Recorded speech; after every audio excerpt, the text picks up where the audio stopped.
For you, ano yung unpopular opinion mo na pag sinabi mo sa ibang tao, you might get canceled for it?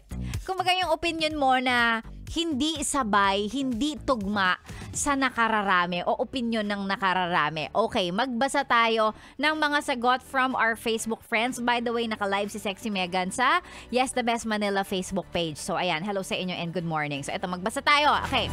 Sabi ni Danica, for me, Sexy Megan, my unpopular opinion is yung mga taong nagsusuot po ng Crocs ang pangit. Hindi bagay. Yung mga nagsusuot ng uniform tapos naka-Crocs pang baba, I understand na comfortable siya or maybe baka hindi lang bagay sa akin kaya hindi ko talaga magustuhan. Pero for me, hindi talaga siya okay. Isama pa natin yung mga nagsusuot ng naka-slides tapos naka-medyas. Ano ka, tumaka sa ospital? Pasyente ka ba? Ayan, so hindi siya okay sa mga nagsusuot ng Crocs. Well, natanong ko na to kasi hindi rin ako fan eh. Hindi ako fan ng pagsusuot ng Crocs kasi yun nga, feeling ko hindi rin siya bagay sa akin. So sabi nung mga love na love ang pagsusuot ng Crocs, comfortable daw kasi talaga siya. So madalas nakikita ko na nagsusuot ng mga ganito ng Crocs yung mga nurse, ganyan, yung mga nasa clinic, nasa ospital, ganyan. Sila yung nakikita kong madalas nagsusuot nito. So baka nga talagang komportable pagka kailangan mo maglakad ng maglakad, ganun, takbo dito, lakad doon. So ayun, kaya siguro maraming may gusto because it's really comfortable. Pero kung hindi naman bagay sa'yo, hindi mo naman kailangan pilitin, right? O ito, sabi naman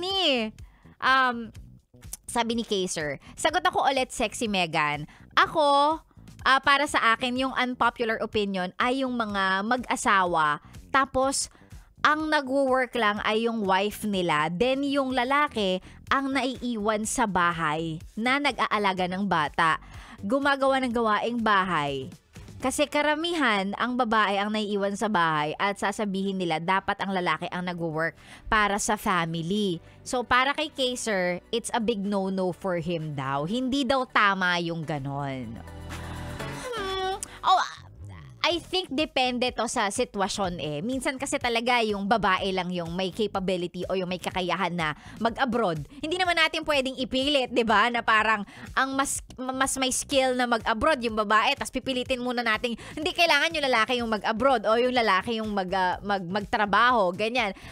I guess minsan mangyayari talaga na give and take na o sige, yung babae muna ang mag-work, then si lalaki house husband. Depende naman din talaga sa usapan. Diba?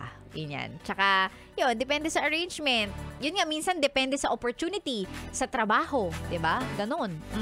Ayan. O ito, sabi ni Hazel, para sa akin, Sexy Megan, my unpopular opinion, hindi ko maintindihan kung bakit merong mga taong baliw na baliw sa K-pop. Nothing against them, pero hindi ko talaga ma-appreciate kahit anong gawin ko. Baka hindi lang ako ang target market nila. Yung minsan naabot sa point na pati yung kulay hindi pwedeng gamitin ng ibang tao. Dapat fan lang nung K-pop group na yon. Labat kayo ganern, sobrang exclusive naman. So hindi maintindihan ni Hazel yung mga fandom, 'di ba? Yung talagang grabe ang mga fans, talagang makikipag-away, makikipagpatayan, mga ganern. O ito, sabi naman ni Danica, for me, Sexy Megan, my unpopular opinion, yung dapat hindi na tayo sumusunod sa timeline. Dapat wala na pong ganon. Yung tipong pag 30s ka, dapat nag-aasawa ka na. Tapos, ang nakakatawa pa dyan minsan, ang mga magtatanong sa'yo kung ba't di ka pa nag-aasawa ay yung tita mong separada naman. Siya nga hindi nakatagal sa sarili niyang marriage, tapos eto siya, tatanungin ako kung kailan ako mag-aasawa. Tita, the audacity. OMG! Oh well, ano ba? I guess, ganito rin kasi yung culture ng mga mas matatanda sa atin eh. Kumbaga, dapat 25 nakapag-asawa na or minsan dapat 30, meron ka ng buong pamilya, nakapag-anak ka na, yung mga ganon. Hindi natin matatanggal sa kanila kasi culture nila yon. So I guess tayong mga younger generation, we are trying or setting our own timeline and minsan mahihirapan tayong iparating sa kanila yon kasi hindi yun yung kinalakihan nila eh. And we just have to be okay with that. Kung papagalitan mo yung tita mo, di sabihin mo na lang, paliwanag mo na lang sa kanya sa paraang maiintindihan niya na hindi siya ma-offend ha. Syempre, ayaw din nating mambastos ng matatanda. Oh, eto, wait. Basahin ko yung unpopular opinion ni Yo. Sabi niya, ako, unpopular opinion ko is bakit menstruation ang tawag sa monthly period ng babae? 'Di ba dapat womenstruation? Alam mo, Yo, hindi ko alam sa'yo. Nag-aksaya pa ako ng airtime para basahin yung unpopular opinion mo. Kainis to. Sabagay, may point naman. Dapat womenstruation, right? O baka kasi nung nung unang panahon, balak din ng mga lalaking magkaroon ng menstruation, ng regla buwan-buwan. Gusto nyo ba? Mga lalaki, gusto nyo? Para ma-feel nyo? Alam nyo yung masakit ang puson, masakit ang dibdib, ganyan, sakit ang ulo, di makagalaw, ganon, may bumubulwak na kung ano. Gusto nyo ba? Gusto nyo? Pwede naman.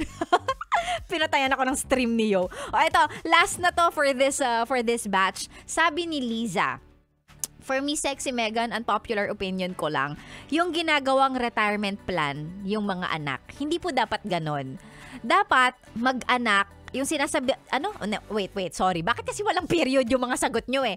Yung mga sinasabing dapat mag-anak kasi wala kang kasama pag tumanda ka. For me, hindi naman tayo sure kung sasamahan ba tayo ng mga anak natin sa pagtanda natin. At yung point na sila pa ang magtatrabaho para sa atin ng mga magulang nila pag matanda na tayo, hindi po dapat ganon. May pag ganon si Liza. Yung ginagawang retirement plan ang mga anak. Sasabihin na mag-anak ka para may kasama kang tumanda. May mag-aalaga sa'yo.